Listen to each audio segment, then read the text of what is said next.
புளியோதரை செய்யலாமா?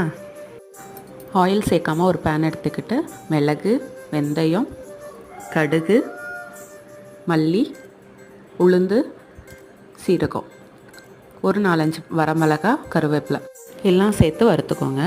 ஒரு பேன் வச்சு ஆயில் சேர்த்துட்டு கடுகு, உளுந்து, கடலைப்பருப்பு இருந்தால் சேர்த்துக்கோங்க. என்கிட்ட இல்லை.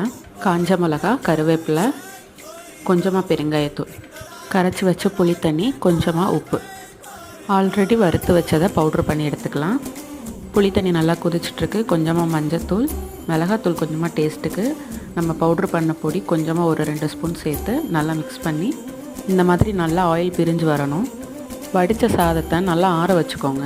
அரைச்சி வச்ச பவுடர், புளி தண்ணி சேர்த்து நல்லா மிக்ஸ் பண்ணிக்கோங்க. டேஸ்டான புளியோதரை ரெடி.